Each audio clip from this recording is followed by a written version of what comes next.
so that I can give a bit back what you gave me now. I believe in these awards, and I think they are important for everyone. So they are also very important for me. Let me really thank you all who contributed to this, and let me thank you very much, and I promise I will stick to your country.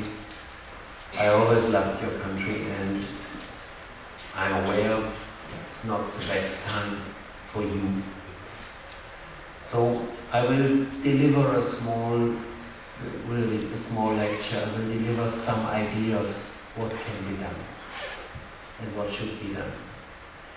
And as we we'll start a big research project, maybe in 2 years, 3 years, we have a bit more knowledge and to find better solutions when we have the first solid research about shadow economy, about corruption in your country.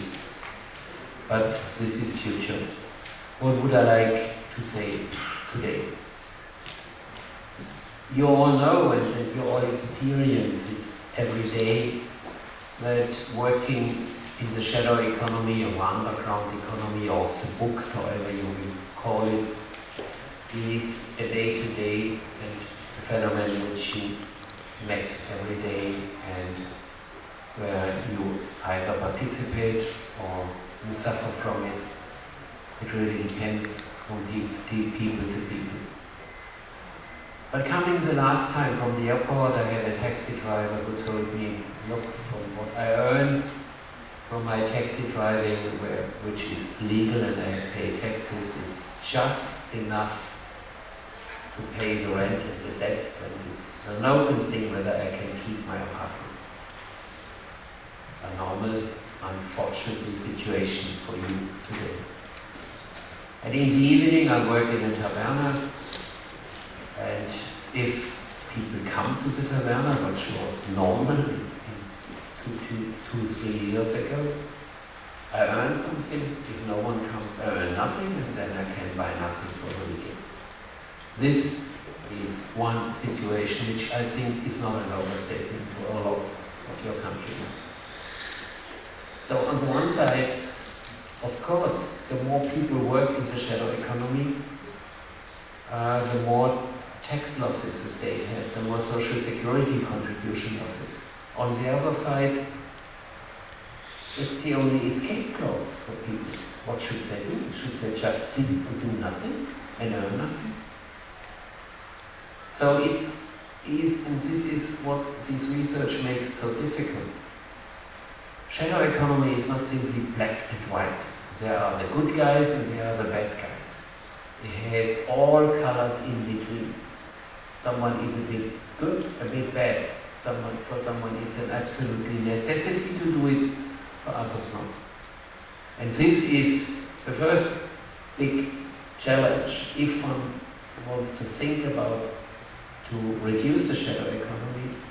It doesn't help so much to have stricter laws. For some types of shadow economy, yes it does. But on the other thing, you have to create incentives, that people have an incentive and trust to work more in the official economy, and then all are profiting, the state and the people.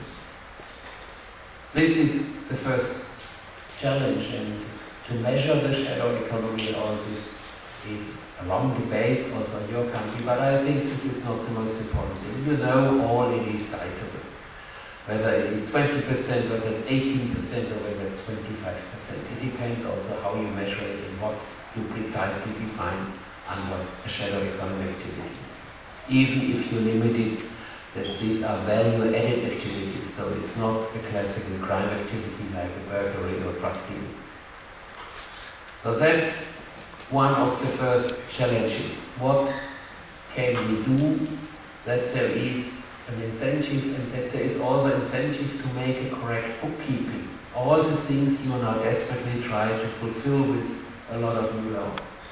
I know no country in the world who underwent such a rapid change than your country in the last 3-4 years. And one has to be careful whether people can sense this, whether people can really also have the spirit to do this. Yeah? And this is the problem with the second big problem you have, and that is corruption. Corruption is a phenomenon of day-to-day life increase. Corruption is all over Europe, maybe the least in the Scandinavian countries. I lived for 3 years in Aarhus, yeah? And there it might be really a minor problem. But corruption is a big problem in the moment in Austria. We have several investigation committees from the parliament, and the average Austrian was really looking, oh, what is going on here? So it's not a thing which is only in your country. Yeah? It is a phenomenon which happens all over. But here you have this bad mixture of corruption, bad governance, that the basic contract a taxpayer, a voter, the normal Greek with the government has is heavily violated. He doesn't think he gets what he pays on taxes back in good services and goods from the public sector. And if he thinks this is a lousy service, or I have to pay twice, if I go to a hospital, I have to bribe the physician and pay health insurance, why should I pay all the taxes if I have to pay twice for everything? I think that one can understand this. Yeah? In all other areas it is similar. Yeah? And in this situation, with a sharply shrinking or declining economy, this situation can only be overcome if a nationwide effort will be undertaken to tackle these difficult problems. With this, I mean, and this is maybe the only accusation I make, that the political elite of this country should really stop fighting, should stick together and solve the problem. If they don't do this, then there is a danger for your country. Yeah? I'm not saying we should abolish democracy, by no means. But this country undergoes an extraordinary difficult situation, and in this situation, an all-party government in some aspects is really needed.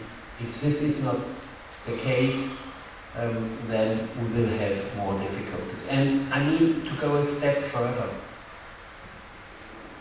Normal, average man and Greek woman should have the feeling that all, underline all, make a fair share of burden to solve the crisis of this problem.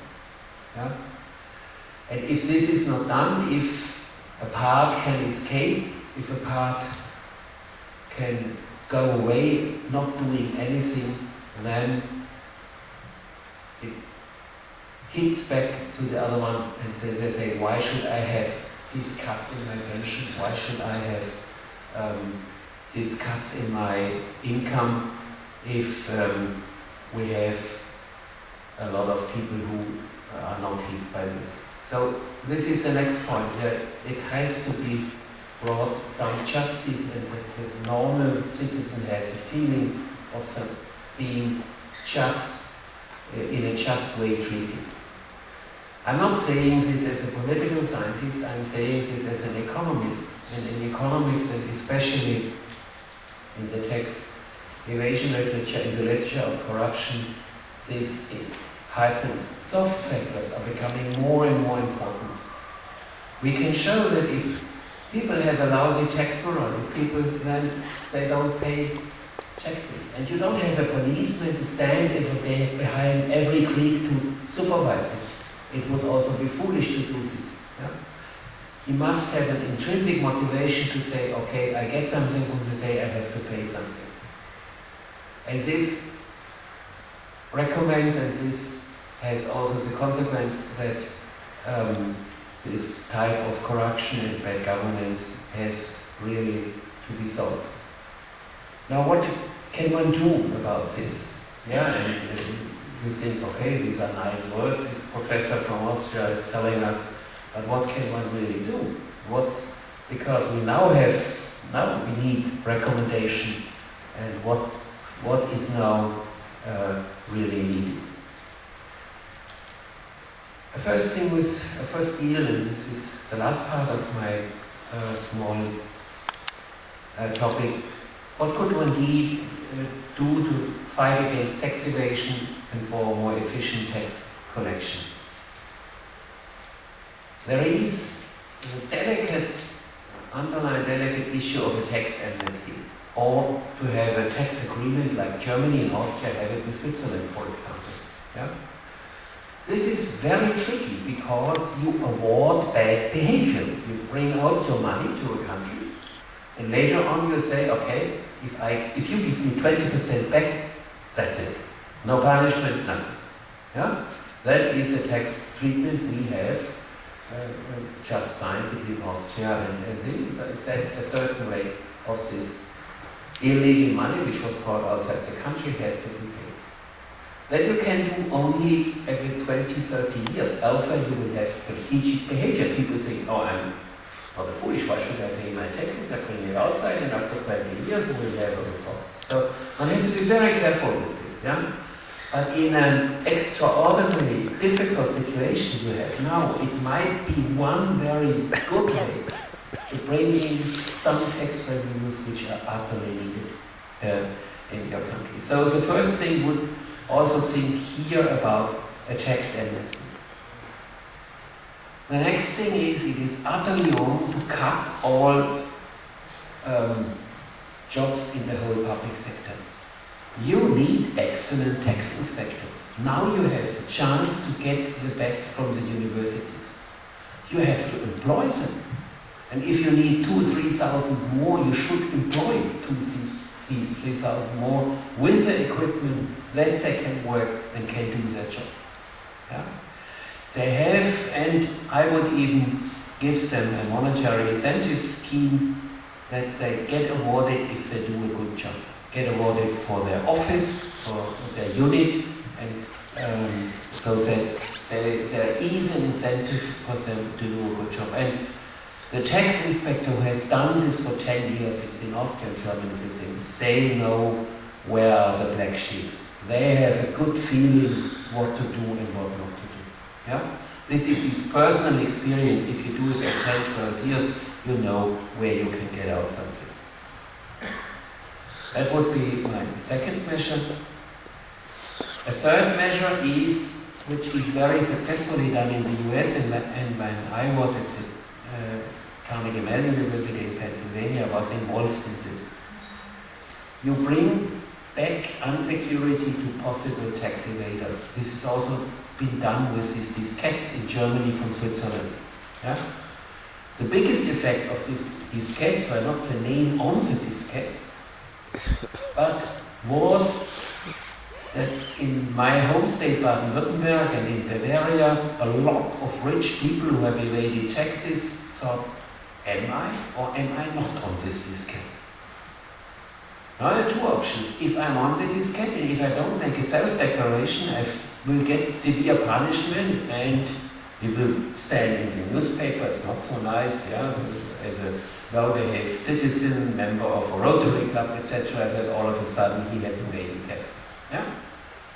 So this unsecurity brought Bavaria and Baden-Württemberg to Länder of Germany roughly 3 billion euro on additional tax revenues. Because a lot of people made self-declarations and nothing happens. It's also very tricky again. As I said, with the tax is a type of a tax amnesty. Now what you could do and what is successfully done in the United States, if from the tax office there is a suspicion that someone is evading taxes, but now being very economically you have limited resources. Let's say you have only 10 tax inspectors and you should expect 500. So you can't do it in a reasonable time. You write them a letter, say we have a suspicion that you have evaded taxes. You have two options, and let's say he has evaded 100,000 euros. You pay 25,000 euros, nothing will happen. if you are honest, you might get inspected, and if you find nothing, fine. If you find something, it costs you double or 3 times. Yeah? So again, now you have the incentive brought back to the evader. What should he do? If he has evaded, he has to make a probability calculation. How likely is it that they find out that I have evaded tax money? How likely is this? He can calculate an expected mean, this is higher than you pay. For the tax office, it has the advantage that with limited resources, and that is certainly the case in your country too, it gets in additional money. Maybe not enough, similar like a tax amnesty, but at least some. That is a third measure. A fourth measure, which is partly done in your country, if you get awarded for official activities, like collecting bills, or you can tax deduct certain innovations or renovations in your house, which is done quite successfully in Germany, you have to have a bill. To falsify a bill, that is much more difficult, and you can get punished more severely. So you have to have a bill, and if you have to have a bill, it's done in the official economy. So that would be the fourth method. And the fifth method is that especially small business, young business, have the problem that they have to keep all the records, etc. Why not make them here a flat rate or fixed amount of taxes up to a certain turnover, let's say 50,000, you just pay a certain sum, full stop. And only controlled with a random lottery is whether you this 50,000 turnover is the total turnover or not. Again, you save a lot of resources to go after the big tax evaders. What can we do about corruption?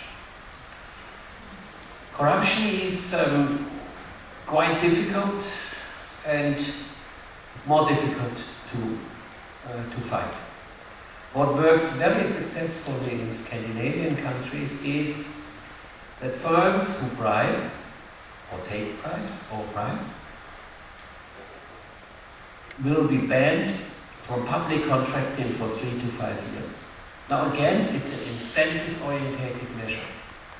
A firm thinks, I can bribe to get this contract, I make a nice profit. But if there is a whistleblower, or if something comes up, and it comes out, I will be out for 5 years of the business. Now, on average, the loss is bigger to be out for 4 or 5 years of the business for public contracting than get this extra profit. Yeah? So if this is rigorously done, this is important, no exception, nothing. Yeah? If this is rigorously done, the calculus of the firm to make a bribe is a completely different one.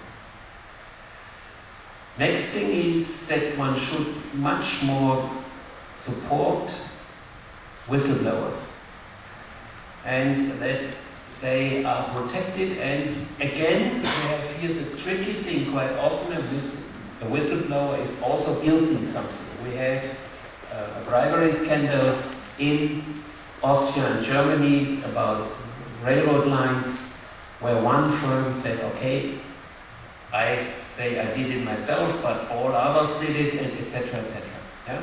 So again, here is a tricky thing, yeah? Because someone gets awarded for a thing where normally is punished. It's not as easy as one thinks, but it would help, and then it would bring in more unsecurity of those who take bribes.